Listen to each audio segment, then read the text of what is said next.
Bueno, muy buenos días, muy buenas tardes, quizás para algunos de los hermanos ya entrando la noche, pero estamos muy felices por recibir a nuestra querida hermana Yasmín Salazar, que la presentaremos debidamente dentro de unos minutos, después de que hagamos la invocación requerida.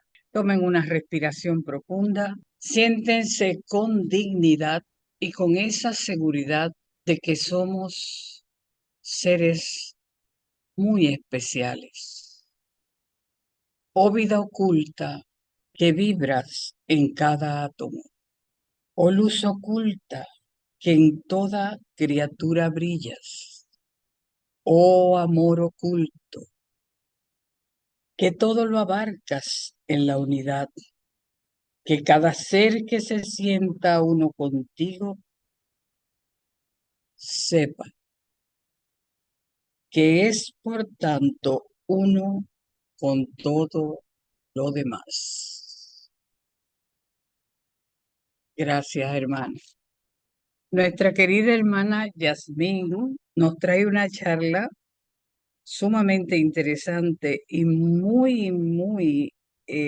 vamos a estar todos muy atentos porque ella va a hablar de un tema divino, algo que todo el mundo le interesa saber. La glándula pineal, la ciencia y el misticismo. Nuestra querida hermana, que lleva por nombre Dulce Yasmín Salazar, su profesión es ginecología y también es obstetra. Tiene una especialidad, yo creo que ya una subespecialidad en, en ginecología sobre la displasia. eh, Ella trabaja en su profesión, es en cirugía de mínima inversión y también trabaja con la, la displasia. Nuestra querida hermana es miembro de la Sociedad Teosófica desde el 2020 y su membresía en la Sociedad Teosófica lo hizo a través de la logia Aura. En este momento vamos a pedirle a la hermana Yasmín que por favor eh, vamos a empezar y que los micrófonos son tuyos en este momento, mi querida hermana.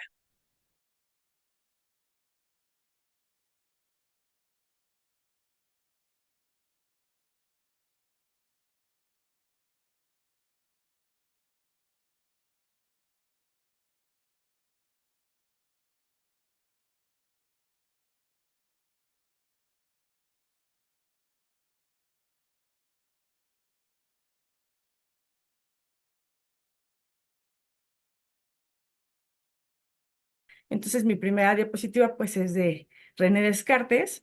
Y bueno, es quien nos enseñó, quien hizo manifiesto público esta parte de la glándula pineal, que de hecho, antes de que se describiera, o ya se había descrito, de hecho, por previamente por un médico científico, la glándula pineal, pero bueno, el que le dio más importancia fue René Descartes. Él, bueno, él ya sabemos todos que le llamaba el asiento del alma.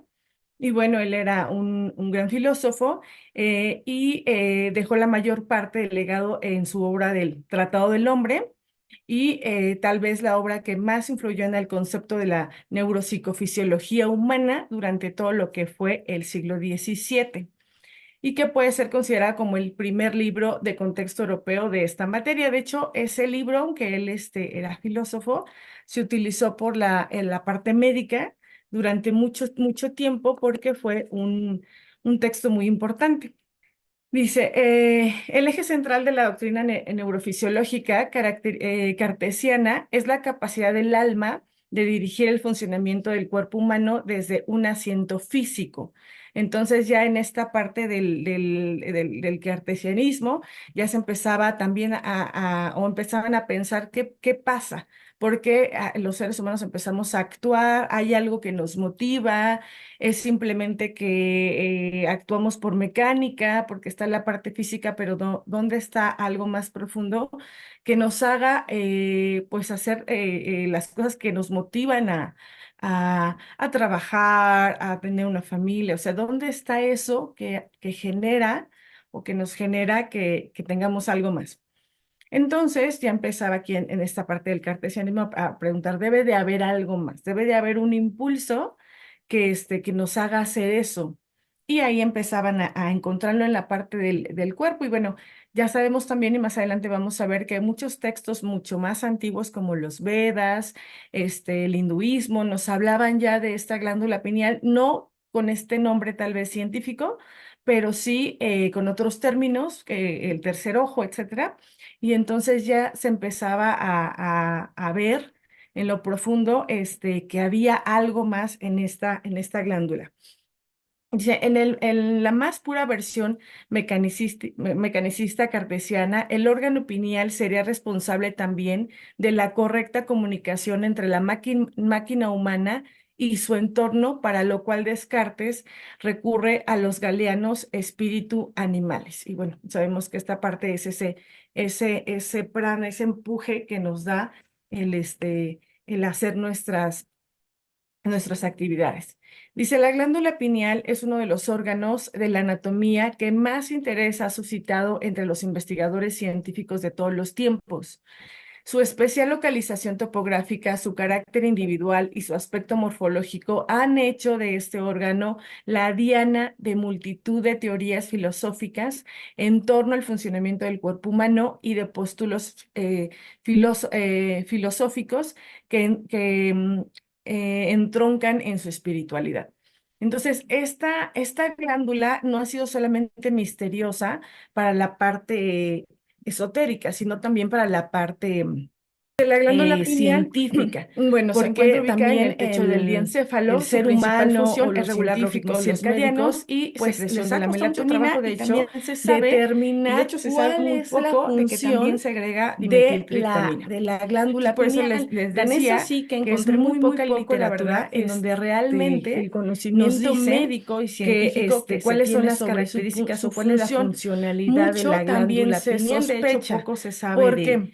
de ella, Porque para poder tener estudios científicos sobre ella, pues tendremos que experimentar, y generalmente experimentamos en ratitas, porque conocemos este libro de La molécula espiritual, en donde este científico, Strauman, hizo investigaciones y hizo experimentos en seres humanos, en donde él se administró de manera exógena esta dimetiltriptamina, y entonces fue un rollote que ahí se manifestó porque, bueno, como no hay estudios, pues no podemos determinar realmente qué va a pasar. Y algunas personas tuvieron buenas experiencias, algunas no. Entonces, en general, hay muy poca información sobre esta glándula. Pero bueno, esta glándula se ha visto con el paso del tiempo que médicamente tiene un rol inmunoprotector, que eso ya es algo importante. Traté de buscar cuál es la fisiología, cómo funciona, no existe, pero se ha encontrado que nos ayuda a la parte inmunológica. Esto se relaciona un poquito con la parte del descanso, del sueño. Entonces, cuando tenemos regulada la parte de la función del ciclo circadiano, podemos dormir mejor y nuestro sistema inmunológico, por ende, va a estar en mejores condiciones. Sin embargo, hay funciones mucho más importantes como la genoprotección. O sea, se ha encontrado en algunos estudios que parece que pudiera ayudarnos a estabilizar o a mantener la parte de nuestros genes, que no muten o que no se activen, porque también es un oncostático, o sea, disminuye el riesgo de algunos cánceres. Por ejemplo, al final lo puse también, pero hay estudios en donde algunas mujeres con cáncer de mama que trabajaban y que se estudiaron, que tenían trabajos nocturnos, tuvieron más desarrollo de este cáncer, por lo menos del cáncer de mama. Entonces, pareciera que esta parte del ciclo de sueño-vigilia, de la melatonina que libera, porque está relacionada con otras sustancias como la serotonina, noradrenalina, etcétera, nos protege para que aquellos genes que ya tenemos con un factor oncológico o predisponente para cáncer no se active. Entonces tiene unas funciones muy, muy importantes. Ya comentábamos la parte del ritmo circadiano. También se ha encontrado que nos ayuda como antioxidante de acuerdo a las sustancias que libera y tiene una relación muy importante, que eso también se me hizo muy interesante, con la acción gonadal. Entonces, pareciera que está regulado con nuestra sexualidad. Tiene mucho que ver esta parte de la sexualidad, que si lo llevábamos a lo que teníamos en la diapositiva anterior, que era la parte de los chakras, de los Vedantas, en donde, bueno, el, este, el tercer ojo y está relacionado con el primer chakra también, con la parte genital, con la parte sexual. Lo vamos a ir enlazando un poquito más adelante, pero bueno. Dice, aquí tengo el estudio que les comentaba, que un centro de investigación internacional sobre el cáncer ha clasificado a los turnos de trabajo nocturnos como probablemente carcinógenos para el ser humano. Existen varios estudios que apuntan a la existencia de una mayor incidencia de cáncer de mama en mujeres que trabajan en turnos rotatorios durante largos periodos de tiempo. Incluso la conducta sexual, ya platicábamos, resulta afectada por la melatonina, que es el principal metabolito o sustancia que genera la glándula pineal, o que regula, y que genera y que regula, cuyos niveles se elevan en otoño e invierno debido al alargamiento de las noches. Se produce así una atrofia ovárica y testicular que disminuye la producción de hormonas sexuales, por lo tanto se reduce la actividad sexual y reproductora. Estos efectos son más evidentes en los animales de reproducción estacional. Entonces, se ha determinado que personas que viven en lugares en donde las noches son más largas o en cualquier parte del mundo, cuando es invierno, la parte de la función sexual disminuye. Entonces, tenemos menos deseo de reproducirnos, de reproducirnos, de tener menor contacto sexual, pero aumenta en estos estadios nuestros niveles de melatonina y de todas las sustancias que produce la glándula pineal. Ahí a la inversa, en aquellas etapas de primavera, de verano, en donde estamos en esta parte del deseo sexual, en donde estamos reproduciéndonos como abejitas, ahí esta parte de la melatonina, del DMT y de todas las sustancias que reproduce la parte de la glándula pineal disminuye, que volvemos a la parte esotérica en donde se asocia a la parte de los chakras y la parte del kama. Cuando nuestros deseos están más activos, nuestra glándula pineal está menos activo. Cuando nuestro kama está más atenuado, nuestra glándula pineal está más activa.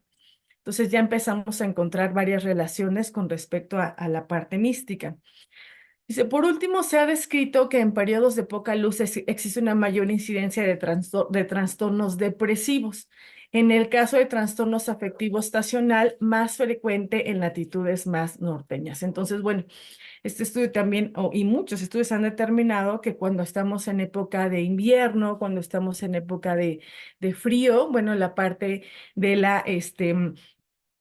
la depresión aumenta, que ahí tendríamos que reflexionar. Entonces, cuando mi parte de cama está más bajo y mi parte de concentración o la glándula pineal está más activa, como que algo entra en conflicto en nosotros y es esa parte que nos hace como, lo estoy poniendo como muy grande para poner el ejemplo, pero como en esa noche fría del alma de, "Ay, por qué me siento así? Mis emociones, porque como no estoy distraído en esta parte de mis deseos, ya sea sexual, material, etcétera, entonces mi mente empieza a manifestar estas emociones de qué pasa y mucha gente tiende a la depresión. Dice, bueno, en la glándula pineal ya hablábamos que también se ha asociado mucho a la parte de la sexualidad, porque se ha encontrado científicamente que presente en la glándula pineal ARN mensajero correspondiente a receptores de los estrógenos. Entonces está completamente relacionada porque hay ARN mensajero que actúa con estos receptores. Dice, esta manipulación, bueno, se hicieron algunos estudios, encontré algunos artículos en donde en ratitas se hicieron estudios en donde se les hacía oferectomía, que significa que se les quitaba sus ovarios y se les quitaba su matriz, su útero. Y entonces en estas ratitas que no tenían ya ovarios ni útero, o sea, no tenían estrógenos, encontraban un aumento, un crecimiento en la glándula pineal, o sea que está completamente relacionado la parte de la producción de la melatonina, de todo lo que genera la glándula pineal, con nuestra parte de cama. Y bueno, relacionándolo en una parte de la doctrina secreta, me parece que en el tomo 2, disculpen si en algunas diapositivas no puse el origen, pero me parece que es en el tomo 2 o sí, en el tomo 2 estoy casi segura. Dice, muchas veces, esto lo dice HPB, la doctrina secreta, muchas veces se hace la siguiente pregunta: ¿por qué el celibato y la castidad son condición sine qua non del chelado regular o del desarrollo de poderes psíquicos y ocultos? Y la respuesta se halla en el comentario. Entonces dice, ¿por qué aquellos que tienen estos deseos más inhibidos pueden desarrollarse más? Y la respuesta es, cuando se nos dice que el tercer ojo fue un día un órgano fisiológico y que más tarde, debido a la desaparición glandular de la espiritualidad y el aumento de la materialidad, exigiendo la naturaleza física a la espiritual, se convirtió en un órgano atrófico, tampoco comprendido hasta por los fisiólogos como el vaso, que también desconocemos mucho su función. Cuando llegamos a saber esto, la relación se hace evidente. Entonces dice, tiene mucho que ver con la glándula pineal o tercer ojo. Esta respuesta tiene que ver con la glándula pineal. Durante la vida humana, el mayor obstáculo para el desarrollo espiritual y especialmente para la adquisición de los poderes yoga es la actividad de nuestros sentidos fisiológicos, estando de igual modo la acción sexual estrictamente relacionada por interacción con la médula espinal y la materia gris del cerebro. Es inútil entrar en más explicaciones. Por supuesto, el estado normal y anormal del cerebro y el grado de actividad de la médula oblonga reacciona poderosamente sobre la glándula pineal, pues debido al número de centros de esta región que gobiernan la gran mayoría de las funciones fisiológicas de la economía animal y debido también a la estrecha e íntima proximidad de las dos. La médula oblongada tiene que ejercer una acción inductiva muy poderosa sobre la glándula pineal. Entonces nos dice, esto tiene que ver con la glándula pineal primero, que se inactivó, que ya no está activa en nuestra raza. Y después, como en nuestra raza se manifestaron otros sentidos o los sentidos, entonces en esta parte física, para yo poder comunicarme, sentir, tocar, moverme, utilizo algo que se llama médula oblongada. Y la médula oblongada y la glándula pineal, que están muy juntitas, pues es como esta dualidad que ya veníamos platicando. Yo estoy muy enfocada todos los días en que tengo que correr, en que mi presentación no está, en que la computadora no funciona, en que el internet no funciona. Y entonces esa función que me da la glándula pineal la estoy haciendo a un lado. Entonces, también nos dice que esta parte de la sexualidad, cuando estoy perdido en eso, en esta parte del deseo, todo esto, esta parte, pues pierde toda mi atención y aquello que no tiene mi atención en el cuerpo, pues no está funcionando al 100%. O sea, cuando nosotros comemos, toda la irrigación del organismo se va al estómago porque es el centro de atención en ese momento. Y cuando yo estoy haciendo todas mis actividades usando mis sentidos normales que me llevan a la parte del deseo, pongo toda mi atención ahí y la parte fisiológica de la glándula pineal la evito. Entonces tiene una relación el por qué aquellas personas que no están tan involucradas en la parte del deseo y están más en la parte de la espiritualidad, pues tienen como que siempre hemos visto la sexualidad está un poquito alejada de la parte espiritual. No que estén alejadas completamente ni tengan que estar separadas, tiene que haber un equilibrio, pero sí hay una parte en donde me puedo ir a esos polos. Y bueno, aquí está la parte de lo que es la médula oblongada y la pituitaria. Entonces están muy cerca, médula oblongada acá y la pituitaria pues arriba prácticamente. Entonces, bueno, dice, mm, ya venimos platicando de esta relación de la sexualidad que regula la glándula pineal. ¿Y qué pasa? En la fase ovárica, en donde, bueno, estos son estudios que se han hecho, en donde tenemos niveles muy altos de estrógenos y o prostaglandinas, que nosotras como mujeres tenemos. Ahora, por la misma razón que les decía hace rato que no hay tantos estudios, encontré esta relación de la sexualidad de estrógenos y prostaglandinas, pero no encontré una parte, por ejemplo, de testosterona, que eso sería súper interesante, saber en el hombre qué pasa, pero no lo encontré porque no hay tantos estudios, pero seguramente que tiene relación, porque nosotras las mujeres, pues tampoco somos las únicas. Aparte de que los hombres, pues también tienen receptores de estrógeno y prostaglandinas, pero obviamente en menos cantidad. Bueno, pero estos son los estudios que se han encontrado y entonces cuando los niveles de estrógenos y progesterona científicamente están altos, disminuye la secreción de melatonina. Y ya vamos a platicar un poquito de la fisiología o de la función de la glándula pineal, pero también segrega o también se regula más bien por la serotonina, esa sustancia que nos hace sentirnos bien, que nos hace sentir feliz. En estudios en ratas con oferectomía y esterectomía se ha encontrado hipertrofia de la glándula pineal, lo que ya platicábamos. La melatonina regula nuestro reloj biológico. La regulación de la secreción de la melatonina se ve afectada por la luz. Entonces, ¿cómo funciona esta producción de la melatonina o cómo se regula la glándula pineal? Por la parte de la retina. Por ahí estuve escuchando porque, según yo investigué mucho, y entonces hay muchas personas que decían que el tercer ojo sí tiene como como una anatomía de un ojo, pero no, no es así, sino que tienen contacto a nivel nervioso, en donde tiene una relación muy importante con nuestra retina. Entonces se relaciona mucho con el ojo, pero no es como si fuera un ojo, es una glándula, es una glándula. Entonces, bueno, se regula por medio de la luz y por la oscuridad. Entonces, cuando llega la oscuridad, se empieza a producir y lo que la apaga es la luz. Dice, nos provoca sueño por la noche cuando aumenta la cantidad de melatonina en nuestro cuerpo y nos hace despertar cuando disminuye. La melatonina estimula la secreción de hormona del crecimiento, o sea que también se desarrolla, nos ayuda a la parte de nuestro crecimiento en nuestra niñez y nuestra adolescencia. De hecho, hay estudios en donde se ha visto que los niveles más altos lo encontramos en los adolescentes, que también está parte de nuestra sexualidad está más activo, pero no siempre tenemos los mismos niveles de melatonina. En la parte más adulta va disminuyendo, ya tenemos muy poquita melatonina. La melatonina parece intervenir regulando nuestro apetito y modulando la producción de gonadotropinas, o sea, también nos ayuda a la parte del alimento.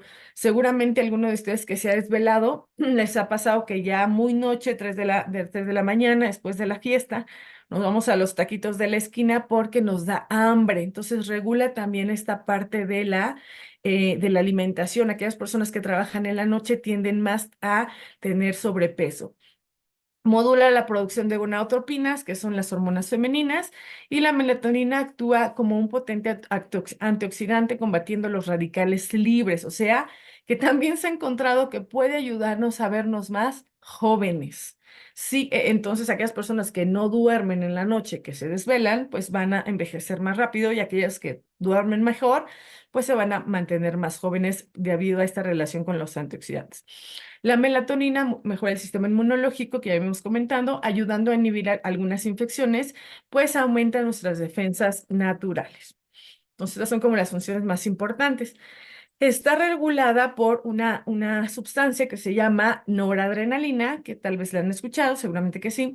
Dice, la sustancia conocida como noradrenalina es un neurotransmisor y hormona que actúa en múltiples puntos del organismo humano. forma parte de los principales neurotransmisores cerebrales. Entonces aquí me llamó mucho la atención porque la función de la noradrenalina es la gestión del foco de atención. O sea, me ayuda a estar en el presente, estar en mi atención.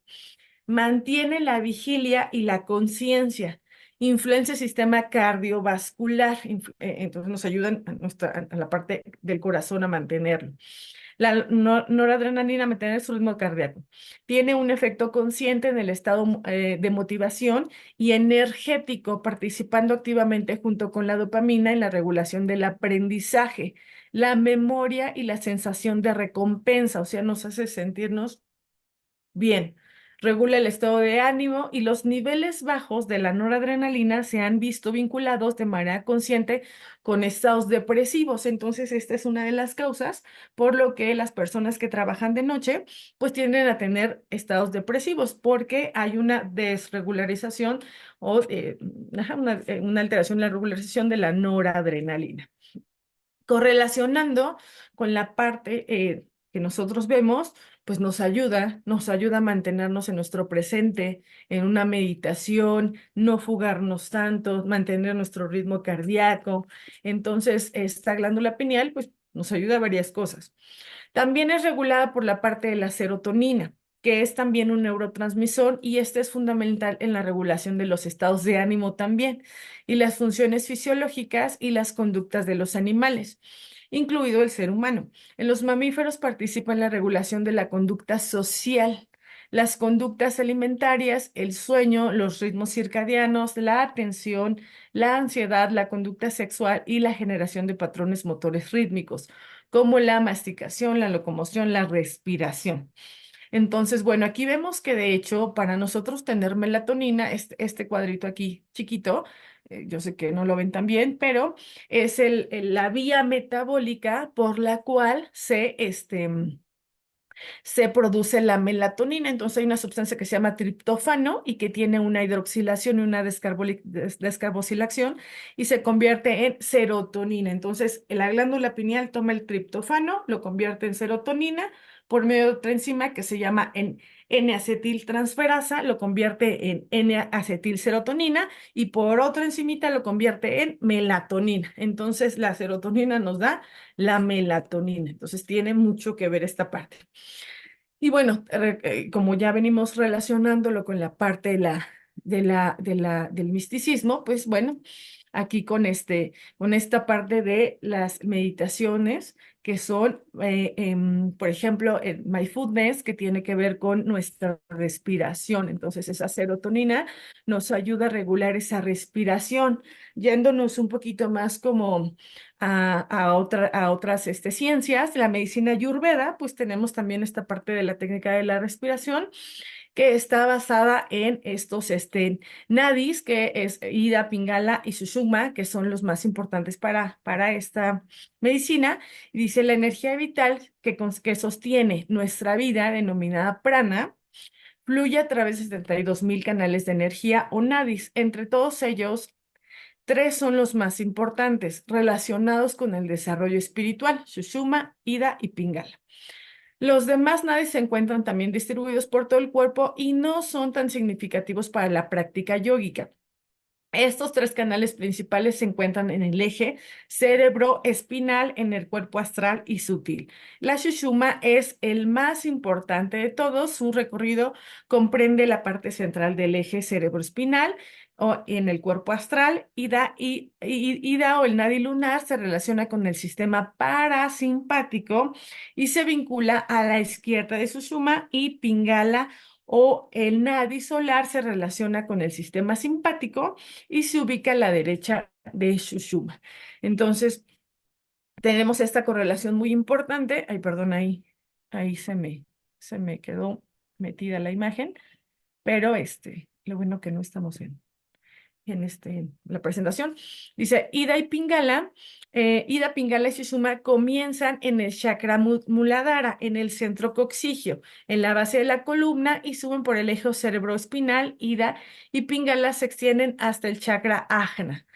Lo mismo que platicábamos hace rato. El centro del alma en la pituitaria, pero solo la Shushuma llega hasta el centro más elevado, denominada Shahrara, la fontanela, en la cima de la cabeza. Ida y Pingala controlan las funciones vitales y mentales del cuerpo. La Shushuma es responsable de la conciencia espiritual. Por lo general, el prana o energía vital fluye por toda por ida y pingala o pingala. Normalmente este flujo de prana se halla desequilibrado. A lo largo del día, el flujo de prana alterna entre ida y pingala y esto se refleja en en la predominancia de la respiración por una de las fosas nasales. Entonces, lo que ya platicamos, la parte de la respiración, de hecho hay una técnica en donde para poder equilibrar, pues tienes que tener más o menos las mismas respiraciones por ambas fosas nasales porque estamos usando Ida o Pingala. Cuando nuestro prana predomina en Ida, la fosa nasal izquierda, nuestra tendencia será sentir mayor somnolencia, pereza, cansancio, tristeza. Es el canal que predomina cuando dormimos por las noches y por ello se le da el nombre de canal lunar. Cuando predomina Pingala, que sería la fosa nasal derecha, nos sentimos con mayor ímpetu por perseguir objetivos. Realizar actividades aumenta la pasión y la agitación de la mente. Al estar relacionado con las actividades que realizamos durante el día, se le da el nombre de canal solar. Y bueno, tiene que tener un equilibrio, el camino del medio, y a lo largo del día nuestra respiración, nuestro estado de ánimo y de energía se alternan reiteradamente de acuerdo con el predominio de ida y pingala. Vivimos en un estado mental de desequilibrio, normalmente no está regulado, alternando entre estos extremos, o sea, o más de un lado andamos todos cansados por el día, o andamos muy hiperactivos y pensando todo, entonces siempre, generalmente hay un desequilibrio de esto. El estado mental del equilibrio se alcanza cuando nuestra respiración fluye por igual en ambas fosas nasales. Cuando esto ocurre, significa que nuestra energía fluye en el canal central, la sushuma. Cuando nuestro canal predominante es la sushuma, sentimos paz, o sea, cuando estamos en el camino en medio, en la mitad, en el equilibrio. Sentimos paz, plenitud, amor universal, conexión con el universo, inspiración, sabiduría, gozo interior. Estos momentos no suelen durar mucho en la vida de las personas. Solo la Shushuma se extiende a nuestros centros energéticos más elevados. El Shahasrara, séptimo chakra o fontanela, necesitamos aprender a acceder y permanecer en la Shushuma más tiempo cuando queramos, o sea, practicar esta o realizar esta práctica de la respiración consciente que está favorecida por la serotonina y por eso estamos platicando de esto, para que tengamos un equilibrio en en nuestro estado de ánimo, en nuestro día. Y entrando un poquito a la doctrina secreta, en la estancia 8 aquí en la estancia 10 perdón, vamos a entrar a la parte de qué pasó con nuestra glándula pineal, de acuerdo a lo que nos dice la doctrina secreta. Este es en el tomo 3 y nos dice, así de 2 a 2, en las 7 zonas, la tercera raza dio nacimiento a la cuarta. Los Sura se convirtieron en Asura, la primera de todas las zonas. Fue el color de la luna, la segunda amarilla como el oro, la tercera roja, la cuarta de color oscuro, que se tornó negro por el pecado. Es decir, los 7 primeros vástagos humanos fueron todos de un color. Los 7 siguientes principales principaron a mezclarse. Entonces, la tercera o cuarta crecieron en orgullo. Somos los reyes, somos los dioses. Tomaron esposas de hermosa apariencia, esposas procedentes de los sin mente, los de cabeza estrecha. Engendraron monstruos denominados perversos, macho y hembra, también Kado, Dakini, con mentes limitadas. Construyeron estos templos para el cuerpo humano. Rendían culto al varón y a la hembra, y entonces el tercer ojo cesó de funcionar. Este es como el momento preciso en donde nuestra glándula pineal pues dejó de tener su función que razas anteriores habían mantenido en esta parte de espiritualidad. ¿Cuál es el significado de esta extraña declaración de lo que acabamos de leer de la Sloka 42 referente al tercer ojo de la tercera raza, el cual había muerto y no funciona ya? Entonces, nos dice HPV. En aquellos primitivos tiempos de los machos hembras hermafroditas, habían criaturas humanas con cuatro brazos, con una cabeza, pero con tres ojos. Podían ver por delante y por detrás. Un kalpa más tarde, después de la separación de los sexos, habiendo caído los hombres de la materia, su visión espiritual se nubló y a la par el tercer ojo, principio a perder su poder. Pero aquí esto me llamó mucho la atención, me gustaría que le pusieran atención. Dice del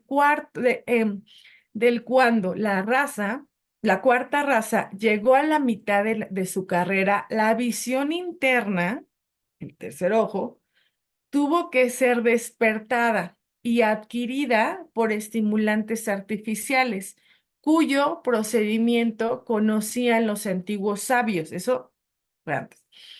Mismo modo, el tercer ojo, petrificándose gradualmente, pronto desapareció. O sea, antes de que desapareciera, parecido, no sé si le suena, a usar ciertas sustancias para activar la glándula, se hizo antes de que se inactivara. Los de dos caras se convirtieron en los de una cara y el ojo se hundió profundamente en la cabeza y se halla ahora enterrado bajo el cabello. Esto también es importante. Durante la actividad del hombre interno, durante el trance y la visión espiritual, el ojo se hincha y se dilata. El arat lo ve y lo siente y por consecuencia regula su acción. El anúpuro, discípulo o chela, no debe temer peligro alguno, o sea, él no. El que no se conserva puro, aunque no es casto, no recibirá ayuda del tercer ojo. O sea, primero que nada está inactivo en nosotros. Y solamente algunos preparados, como aquellos discípulos o chelas, van a poder entender y tomar sin peligro esta activación. No todos. Bueno, desgraciadamente, el ojo de Eva no existe ya para la mayoría de la humanidad. El tercer ojo está muerto y no funciona, pero ha dejado tras sí un testigo de su existencia. Este testigo es ahora la glándula pineal para nosotros. En cuanto a los hombres de cuatro brazos, son los que sirvieron de prototipos para las deidades indos de cuatro brazos, según se ha indicado bueno, en la nota anterior, eso también es de la doctrina. Y aquí ya no puse el texto, pero en esta parte también de la doctrina secreta, esta HPV describe parte de el desarrollo embriológico de la glándula pineal. Y entonces ella dice, bueno, sí es el tercer ojo involucionado y lo vemos así en la parte embriológica, en la parte científica, porque pareciera que está como hacia adentro, o sea, como que se hubiera chupado, como si realmente de afuera se hubiera metido hacia adentro en su fisiología. Aquí lo vemos como un saquito, como que ¡pum! Se metió, se involucionó. Entonces dice, pues claro que embriológicamente lo vemos así, anatómicamente lo vemos así, porque así está este, esta glándula desarrollada e involucionada, porque antes, como sabemos, en las razas previas no se encontraba interiorizada, se encontraba en la parte externa, que hasta donde recuerdo no necesariamente tendría que estar aquí como cíclope, sino que podría estar un poquito en la parte posterior, pero ahí estaba. Otra vez ya la computadora se detuvo tantito, pero creo que muy poquito. Sí. Ok, dice.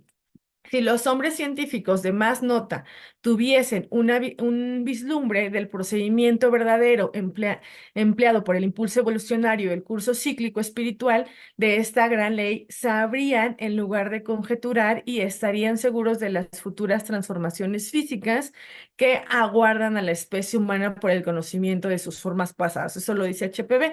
O sea que si realmente tomáramos todas estas experiencias, porque vamos en el arco ascendente, entonces, en donde ya tomaron sustancias para activar la glándula, no les fue bien, se inactivó y ahora vamos nuevamente para pasar por lo mismo, entonces aprenderíamos y lo haríamos mejor.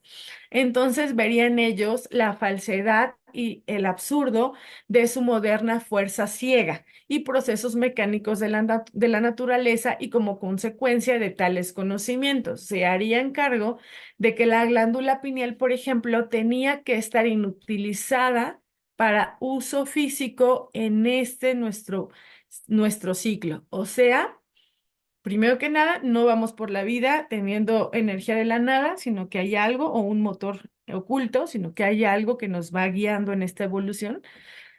Pero aparte dice, tendríamos que entender que para poder estar en este cuerpo físico, como en nuestra raza, en esta subraza en la que vivimos, tenemos que usar el cuerpo físico, es parte de nuestra enseñanza y en esta parte es indispensable tener inactiva la glándula pineal. Ya se va a activar después, pero ahorita es así, está bien.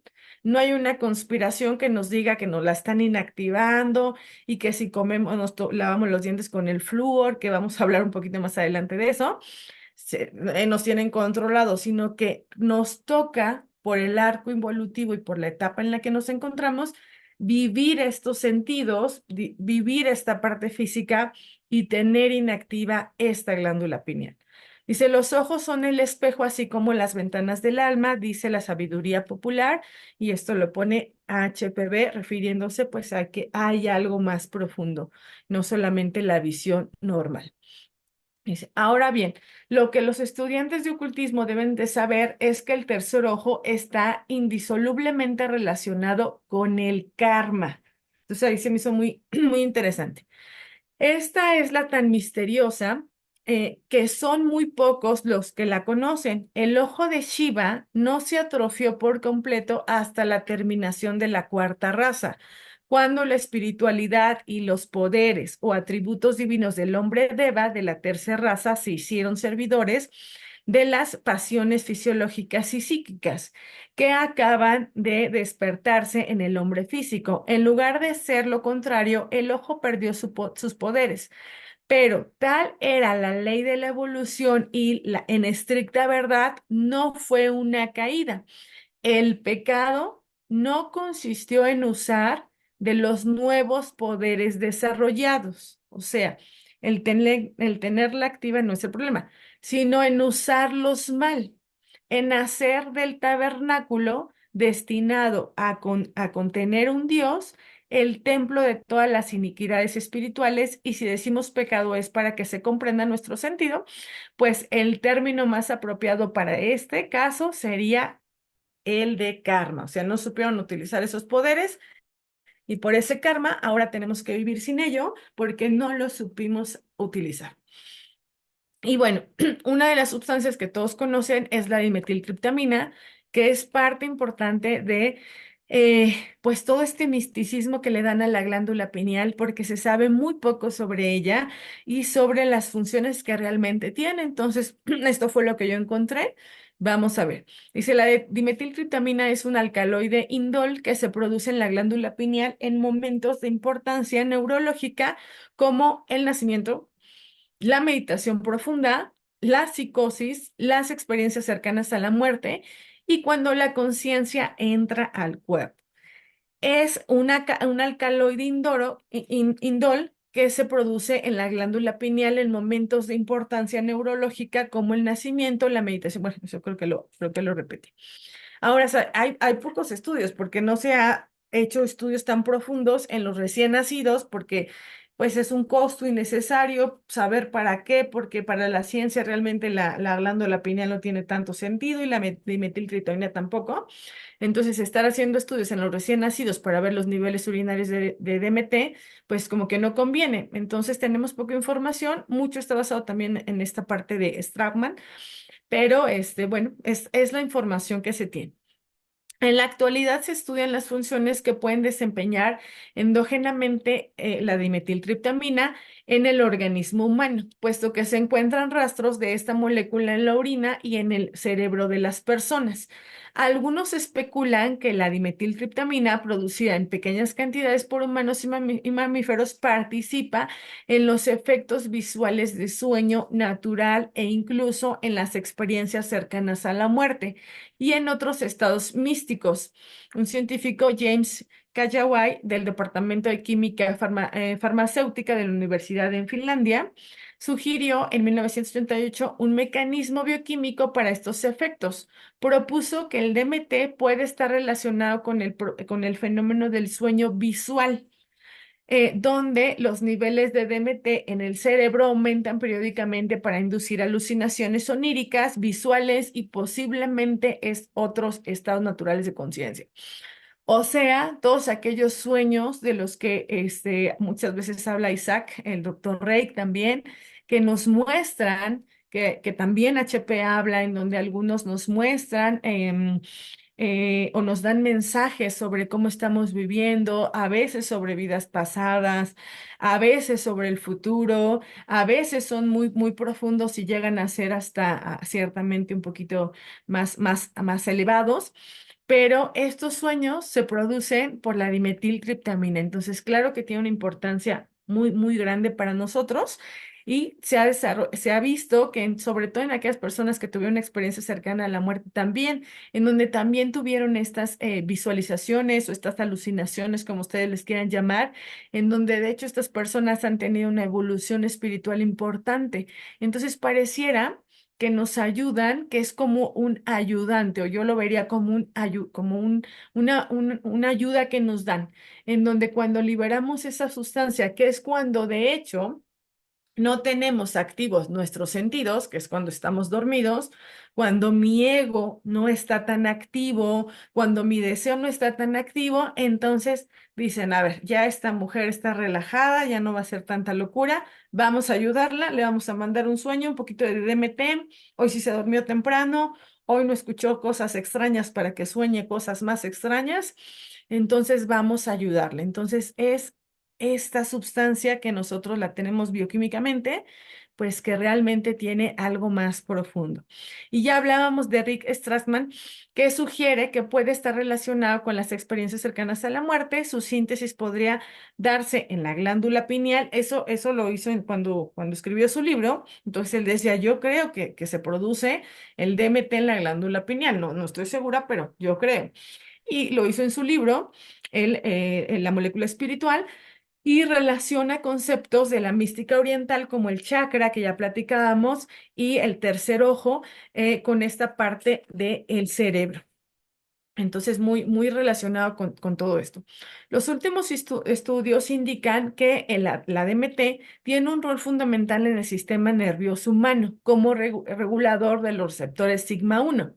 Entonces, aquí sí tenemos un estudio un poquito más importante en donde dicen, a ver, esta DMT no sabemos bien qué genera, no creemos que solo genera alucinaciones y cosas oníricas cuando estamos durmiendo, sueños visuales, estos sueños más despiertos, pero se ha encontrado que no, que también científicamente actúa en un receptor que se llama sigma 1 y ahorita vamos a hablar de él. Algunas investigaciones relacionan los niveles altos en orina de moléculas análogas como la bufotenina, con enfermedades como el autismo y la esquizofrenia. Entonces ya empezó a interesar porque decían, ¿por qué los autistas y los esquizofrénicos tienen más niveles en orina de DMT y bufotenida, que es esta sustancia que conocemos que la generan en el sapo? Ahí sí no conozco bien esto, pero es esta cosa que hacen con el sapo, pero se ha visto que nosotros la producimos. ¿Dónde? ¿Quién sabe? En niños con autismo o en personas con autismo y esquizofrenia, hay en orina. Aumentado a diferencia de otras personas. Durante el envejecimiento saludable, la densidad de los receptores sigma 1 ha sido en aumento. Sin embargo, en enfermedades como la enfermedad de Alzheimer, parece haber una reducción de la expresión de los receptores sigma 1. Se ha sugerido que dirigirse al receptor sigma 1 junto con otros receptores podría aumentar la supervivencia y función neuronal en enfermedades neurodegenerativas. La activación de la autofagia también se ha sugerido como un mecanismo posterior relacionado con la activación del receptor sigma. Entonces, este receptor, cuando está disminuido, lo encontramos en pacientes como Alzheimer y o se sugiere que si estuviera alto, las enfermedades neurodegenerativas se controlarían, no habría. Hay también estudios clínicos, de hecho, esto ya es más con la parte del DMT, encontré muchos, estos son los que quiero mostrarles, y de hecho este estudio dice bases neuroquímicas de la transmetilación aberrante de neuroaminas y su relación con el metabolismo de la vitamina B12 y ácido fólico. Entonces escucha un nombre muy extraño, pero es un estudio muy interesante que nos dice... Este grupo de investigadores ha estudiado las indoloquilaminas, que son todos estos enzimas, todas esas sustancias que ayudan a la parte de la metilación del DMT, que participa en las alteraciones de la percepción en personas que han sido diagnosticadas con esquizofrenia frente a personas que no lo tienen, y en animales experimentales que fueron conejitos. Este estudio in vitro demostró fehacientemente que la presencia de DMT y bufotenida en orina de pacientes con marcadores de la activación de N-dimetilación, los resultados obtenidos mostraron que tenían 94% más que las personas normales, o sea que sí se relaciona la alteración en la regulación de la producción de DMT y de bufotenida causan una enfermedad, así como todo lo que está alterado, todo lo que no tiene un equilibrio, eh, causa una alteración. Entonces, también la alteración del DMT, cuando tenemos mucho, se ha encontrado en aquellas personas que tienen una patología, Alzheimer, esquizofrenia y autismo. Vamos a hablar un poquito del libro de Strassman. Teoriza sobre cómo la pineal es el único órgano profundo desparejado en el cerebro, se hace visible en el feto en desarrollo de los 49 días después de la concepción. O sea, él determinó que a los 49 días de la concepción es cuando ya se forma esta glándula, que es muy, muy temprano, porque uno de los primeros órganos que se forma es el corazón. Entonces también la glándula pineal es de las principales que se forma en el feto o en el embrión. Este es también el momento en el que se puede ver claramente un indicio de si es un género, bueno, en el embrión, si es hombre o mujer. Conscientemente, las creencias budistas afirman que el alma se reencarna también a los 49 días. La hipótesis más general de Strassman es que la glándula pineal produce cantidades psicodélicas de DMT en momentos de importancia neurológicos, tales como cuando la conciencia entra al cuerpo, durante el nacimiento, la meditación profunda, la psicosis, todo lo que ya platicamos. También sugiere que el DMT es en cierto modo comida o alimento para el cerebro, facilitando la versión mental de la realidad. Eso se me hizo muy interesante. Dice, sugiriendo que la conciencia representa una expresión psicodélica controlada. O sea que lo que estamos viviendo también es algo, una alucinación, pero más controladita. Un proceso meramente exagerado por el aditamento de las drogas psicodélicas. El cerebro trata de este producto químico de forma similar a cómo actúa con la glucosa. O sea, el DMT se metaboliza así. Por eso esos sueños son tan rápidos, esas experiencias cercanas a la muerte, que claro, cambia mucho porque cuando nosotros soñamos, a veces soñamos que fueron, no sé, 3 horas y nos despertamos y fueron 5 minutos. Entonces es un poco subjetivo, pero en general en el organismo se absorbe muy rápido. El DMT es transportada activamente a través del sistema defensivo del cerebro y enseguida es eliminada rápidamente. Las enzimas de metilación podrían facilitar la biosíntesis de DMT desde las hormonas y neurotransmisores de triptamina, tales como la serotonina, melatonina y triptamina. Debido a esto, afirma Strassman, la glándula pineal es el lugar más propenso para la biosíntesis de DMT. O sea, él decía, yo creo, y por todo esto, ahí es donde se produce. De hecho, no solamente se produce ahí, se produce en otras partes del organismo, pero repito, se conoce muy poco. Ahorita vamos a platicar de esto. A dosis altas, la DMT se ha encontrado que tenemos lo contrario. Entonces debe de haber un equilibrio, porque en pacientes que han encontrado, por ejemplo, aquellos que han tomado de manera externa, exógena, sustancias que producen DMT, se ha encontrado que pueden generar paranoia, delirio de persecución, agitación, confusión, mal estado general. Entonces, la administración de DMT en un contexto inadecuado aumenta la posibilidad de presentar efectos adversos, además de otros efectos subjetivos de dependencia totalmente bueno, depende de la historia de la persona, de si está deprimido, de si no. O sea, no a todos nos va igual cuando se consume o a las personas que consumen de manera exógena las sustancias que generan DMT. Por esta razón es crucial hacer una valoración individual en aquellas pacientes que se administran. Por eso es que no hay tantos experimentos o estudios más bien porque pues, no sabemos cómo les va a ir a estas personas. El DMT endógeno, el que nosotros producimos, en un estudio realizado por DEAN, se demostró la producción endógena de DMT en el cerebro de mamíferos en el sistema enzimático común entre las especies, incluyendo los humanos. Demostró en ratones la expresión genética de RNA mensajero de las enzimas INMT y AADC en regiones cerebrales de estos animales, regiones como el córtex visual, glándula pineal, glándulas adrenales, riñones, pulmones y corazón. O sea, que producimos dimetiltriptamina en la glándula pineal, en las glándulas adrenales, riñones, pulmones y corazón, no solamente en la glándula pineal. El término psicoplastógeno, bueno, a esta parte de la dimetiltriptamina se le conoce como un psicoplastógeno, porque en los estudios que se han hecho se ha determinado que, bueno, es un psicoplastógeno y esto es, ¿qué es este término? Viene del griego que es shis, mente, plas, moldear y gen, producir, moldear nuestra mente. Se refiere a las sustancias capaces de promover plasticidad neuronal inducida.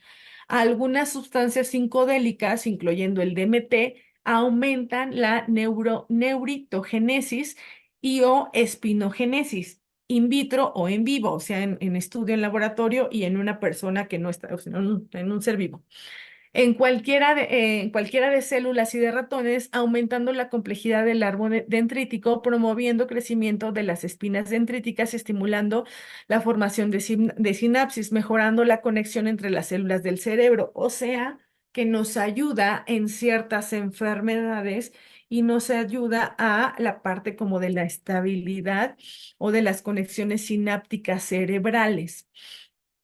Entender el sistema neuroquímico del DMT es limitado y no es claro si la administración exógena de DMT se aplica a otros receptores, además de los estudios relativamente por el DMT endógeno. O sea, administrarla, pues no sabemos si realmente se produce en otra zona, qué hará a nivel del sistema nervioso, respiratorio, cardíaco. Entonces, no es como bueno administrarlo de manera exógena porque no sabemos qué puede pasar o si hay otros órganos que también se afectan.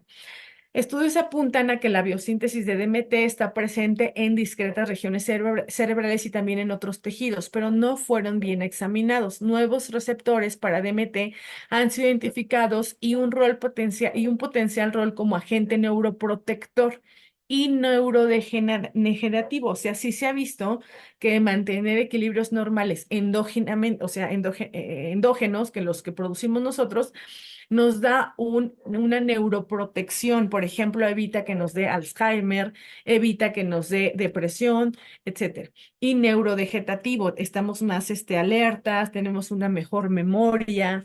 em, hay un estudio, este estudio que está aquí anotado, y nos dice que se ha visto que tiene ciertas aplicaciones terapéuticas el DMT, por ejemplo, en los trastornos depresivos, en psicosis, en estrés postraumático, en farmacodependencia, dependencia. Ahí hay varios estudios que se han hecho en donde les ha ido mejor por esta como regulación neurológica que genera el DMT.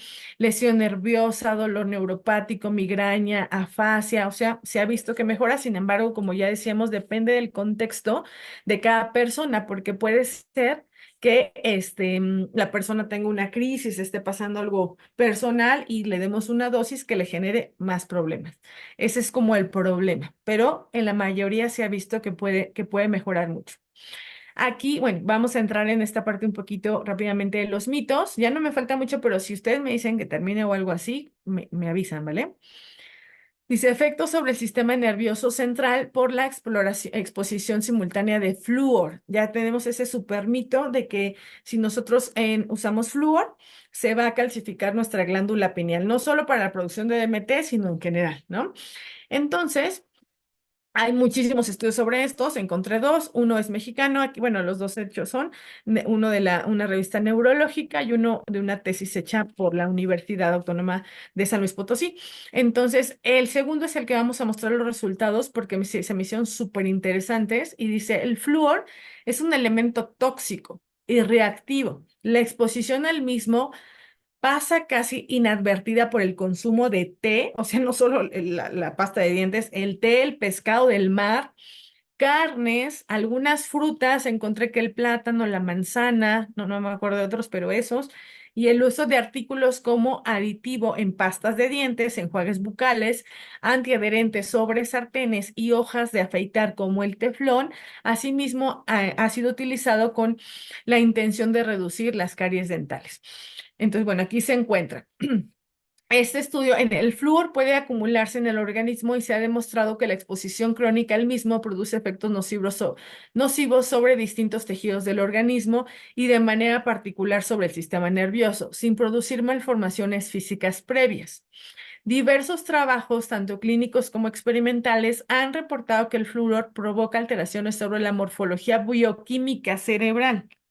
O sea, al contrario de todo lo que veníamos platicando, nos daña a nuestro cerebro, la morfología y bioquímica cerebral, que afecta el desarrollo neurológico de los individuos y por ende las funciones relacionadas con procesos cognitivos, tales como el aprendizaje y la memoria. O sea, va a fallar esta parte. Las toxinas del flúor se pueden presentar a partir de la ingesta de una parte por millón y los efectos no son inmediatos, ya que pueden tardar hasta 20 años o más en manifestarse. Ellos concluyeron que la ingesta prolongada de flúor provoca daños a la salud y de manera importante sobre el sistema nervioso central, por lo que es importante considerar y evitar el uso de artículos que contengan flúor y de manera particular en individuos en desarrollo, o sea, en adolescentes, en niños, debido a la susceptibilidad que presentan para los efectos tóxicos. Ellos obviamente no estudiaron su efecto en la glándula pineal, sino en general en la parte neurológica. Entonces, ¿calcifica o no la glándula pineal? Tal vez sí, tal vez no, pero nos afecta a nivel de nuestro cerebro, sí. ¿Afecta la memoria? Sí. ¿Daña nuestra parte bioquímica cerebral? Sí. Sin embargo, pues esto es algo un poquito complejo porque se encuentra en el pescado, se encuentra también en la fruta y se encuentra también en el agua. Dice, en México, 5 millones de personas aproximadamente, 6% de la población son afectadas por el fluoruro debido al consumo de agua subterránea. Ahora, recuerden que son niveles aumentados, pero niveles, o sea, hay niveles que podemos tolerar o que necesitamos, de hecho, y que no son tóxicos, sino que son en niveles muy aumentados, ¿ok? Que no, el flúor no es malo, pero como todo en un desequilibrio, sí puede causar un problema. Bueno, entonces se encontró que viene en aquellos lugares en donde el agua se suministra de lugares subterráneos, que en muchos casos es de origen hidrotermal las cuales se caracterizan por tener elementos químicos potencialmente tóxicos, entre ellos el flúor, y han detectado concentraciones de hasta 6,8 pico, bueno, punto de la medida que tienen. Cabe mencionar que la Organización Mundial de la Salud recomienda una concentración de 0,7 y esa agua tiene 6,8, o sea, 10 veces más para el agua potable. El flúor es capaz de atravesar la barrera hematoencefálica, lo que puede producir cambios bioquímicos y funcionales en el sistema nervioso durante la gestación, ya que el flúor se acumula en el tejido cerebral antes del nacimiento, o sea, en aquellas mujeres embarazadas también afecta. Se ha reportado que la exposición al flúor durante el desarrollo embrionario está relacionado con trastornos de aprendizaje. En este sentido, otras investigaciones mencionan que existe una asociación entre el consumo de niveles altos de flúor y una disminución disminución en la inteligencia de los niños, o sea, es súper importante. Estudios relacionados para evaluar la toxicidad del flúor sobre el neurodesarrollo durante la gestación han mostrado que existen diferencias significativas en el desempeño neurológico conductual en los neonatos de sujetos en áreas endémicas ricas en flúor en comparación con grupos controlados cuando se evalúa la reacción de orientación visual y auditiva.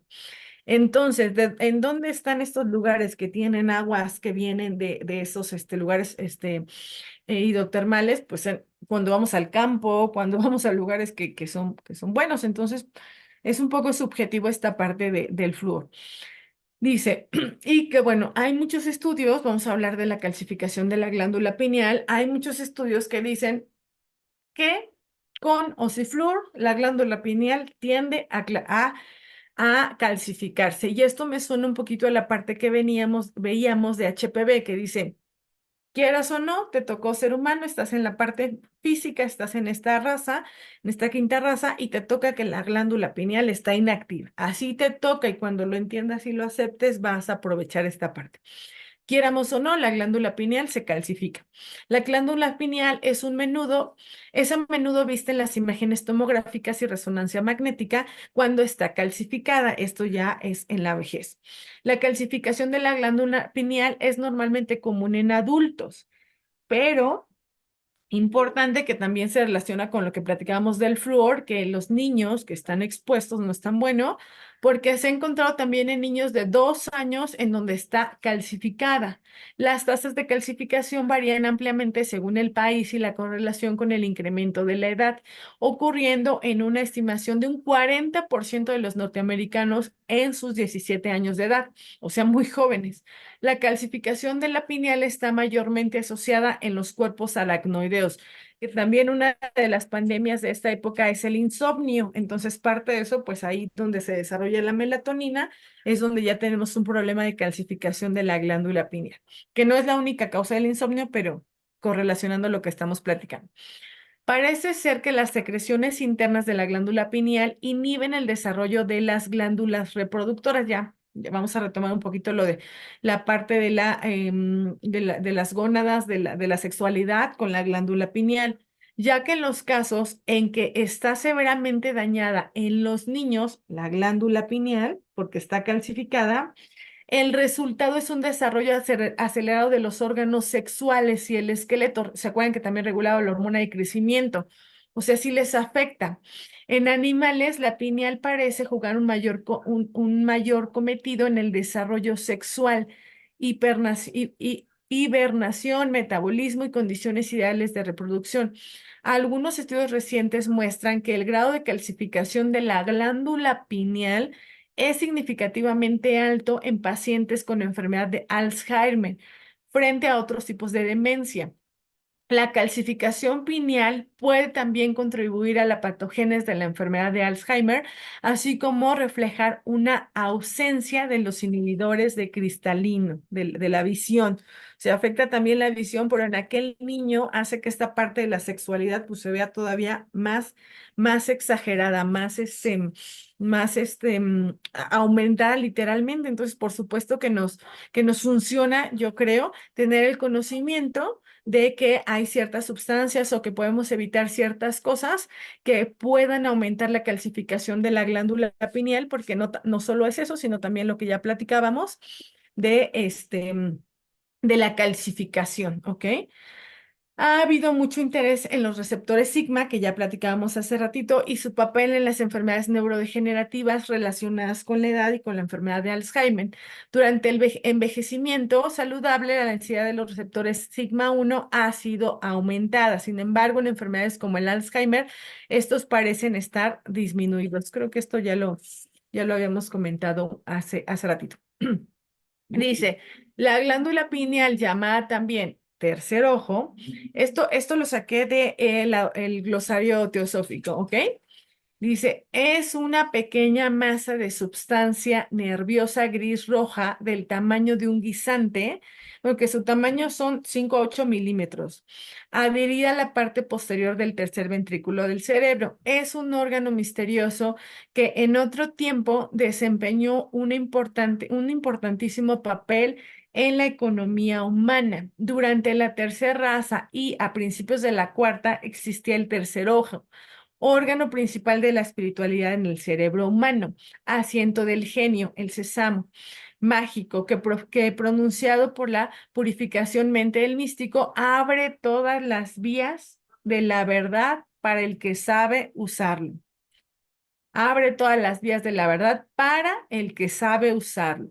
Un calpa después, a causa de la gradual desaparición de la espiritualidad y el aumento de la materialidad humana, extinguía en la naturaleza espiritual por la física. Entonces el tercer ojo fue petrificándose, atrofiándose por grados, empezó a perder sus facultades y se oscureció la visión espiritual. El ojo divino, que le llaman también de Baksha, como llaman los ocultistas al tercer ojo, no existe ya, está muerto y ya ha dejado de funcionar, pero ha dejado tras sí un testimonio de su existencia, y ese testimonio es la glándula pineal, que con los nuevos progresos de evolución volverá a activarse. Solo hay que tener paciencia y vivir lo que nos toca. En nuestros mismos días, la práctica del Raja Yoga conduce al desarrollo de las funciones del tercer ojo, a las facultades de la clarividencia, transmisión del pensamiento y de otros poderes. Entonces, relacionándolo con esta parte de que se calcifica, pues es la parte que nos tocó. Podemos cuidarnos un poco, claro, pero nos dice, también hablando de aquellas sustancias exógenas que nos pueden ayudar con esta parte de activar el tercer ojo, pues el Raja Yoga, o sea, no necesitamos administrarnos nada, sino llevar una vida o el camino evolutivo que mejor nos ayude con técnicas más tranquilas. Eh, bueno, esa es la parte, esa también está en la parte del glosario y nos dice Ugnisha y también Budoshini Nisha, espero pronunciarlo bien, explicando en el sentido de protuberancia del cráneo de Buda. Entonces, esto que no sé pronunciar, Ukshinisha, es una protuberancia que Buda tenía y que parecía como un tope. Esta es la curiosa descripción que dan los orientalistas, pero hay otra según la cual Uxnisha era originalmente un mechón de el cabello de Buda en forma de llama o cónica, situado en la coronilla de Buda, representando en épocas posteriores como un excrescencia carnosa en el mismo cráneo. O sea, Buda tenía esto. Esto hay que entenderlo completamente al revés, porque la filosofía esotérica diría, originalmente era un círculo que tenía en su interior el tercer ojo, que en la raza humana degeneró más tarde formando una protuberancia carnosa para desaparecer gradualmente, dejando en su lugar tan solo una ocasional aura de color de llama percibida únicamente por los clarividentes. Y cuando la exuberancia de energía espiritual hace que el tercer ojo irradie su potencia magnética, superflua, o sea, Buda lo tenía activo, entonces pues lo veíamos, bueno, los videntes lo podían ver, me imagino. En ese periodo de nuestro desarrollo racial, las Budas, los Budas o iniciados son, por lo tanto, los únicos que gozan plenamente de la facultad del tercer ojo, que se haya más o menos atrofiado en todos los demás. Entonces, bueno, esto se me hizo interesante también. Y, y aquí igual del glosario encontré esto de Enochion, que literalmente la definición es el ojo interno, el tercer ojo, el vidente, que hace alusión al tercer ojo interno espiritual, el verdadero nombre de Enoch. Entonces, Enoch, lo que entiendo aquí en el glosario teosófico es que no era ese nombre, pero se desfiguró porque venía de Shanosh, que estamos hablando como del ojo interno, aquel que ve, que lo ve todo, que ve la verdad. Dice, así cada profeta o adepto puede llamarse Enochión sin que por eso se le venga a hacer un pseudo Enoch. O sea, Enoch realmente no es un nombre como Dulce o Yasmín, sino que es asociado o aludido a esta parte del tercer ojo o del ojo, la visión interna activa en ellos. En la India se llama el ojo de Shiva. Pero más allá de la Gran Cordillera, es conocido como en la fraseología esotérica como el ojo abierto de Dagna. O sea, tiene muchos nombres. Dagma significa alma purificada y es cuando uno se ha convertido en un Shivakta, o sea, el adepto más elevado, o más bien aquel a quien se le da el nombre de Rishi, Mahatma o maestro.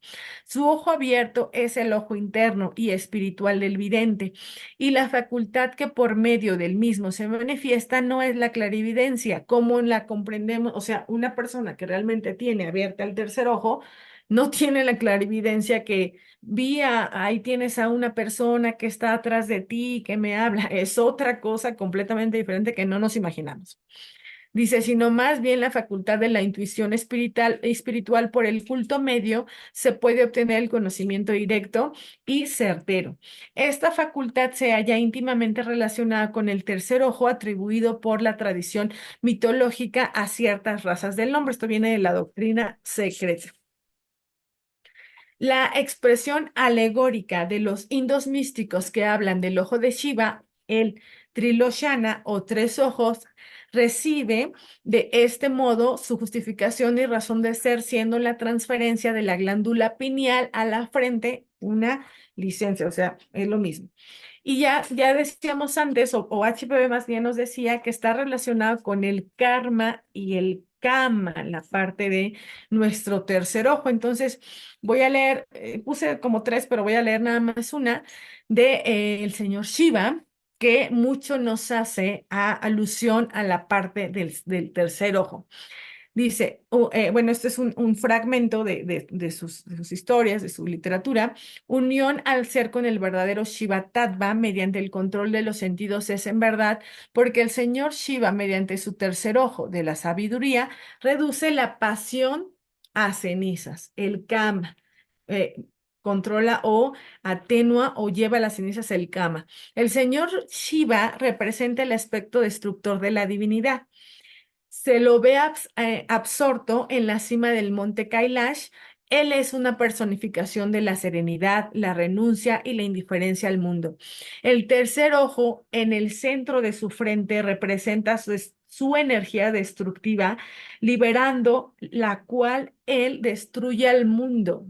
Shiva Nana nos lleva a la realización del ser, nos confiere felicidad eterna y nos libera de nacimientos y muertes, nos muestra la luz de la vida.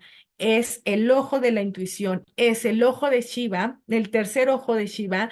Este tercer ojo destruye toda ilusión y pasión, nos libera del karma, nos libera de kama, nos libera de esta vida de reencarnaciones y nos hace ver la verdad.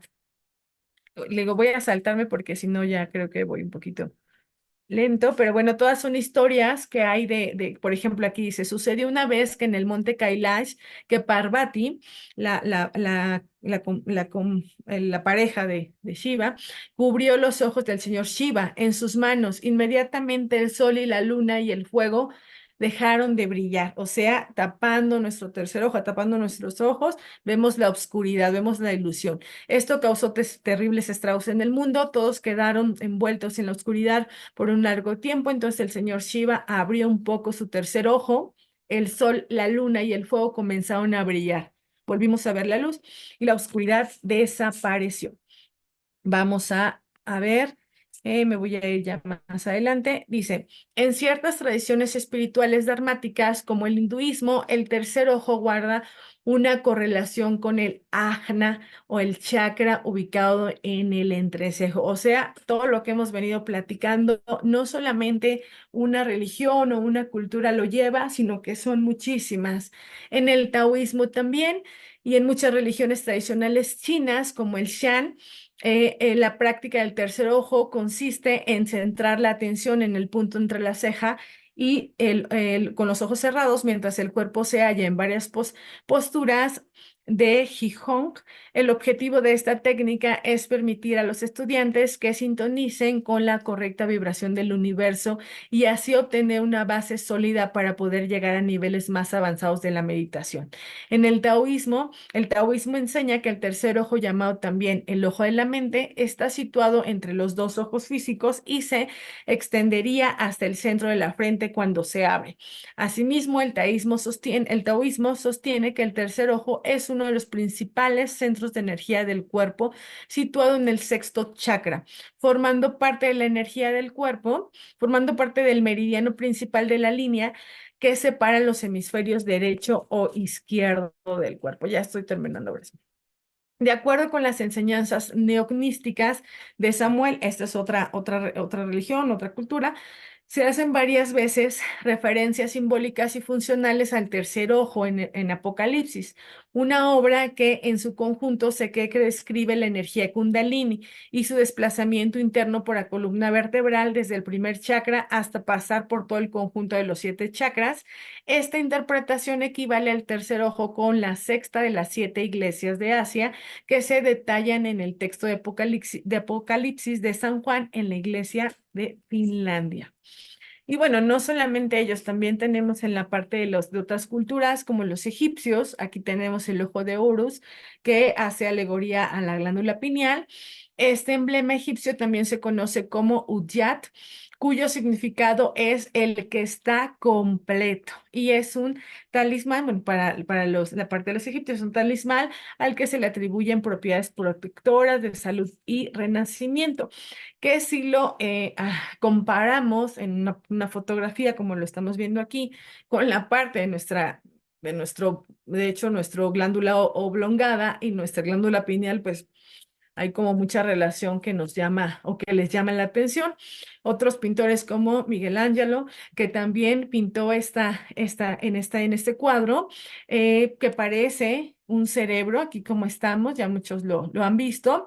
Y aquí algo que me llamó la atención es que la glándula pineal está exactamente en la parte donde está nuestro primer chakra, en la parte genital, y entonces de ahí contacta con el ser humano hacia tocarlo. Y bueno, gracias por la paciencia, por el tiempo y disculpen por la demora al inicio.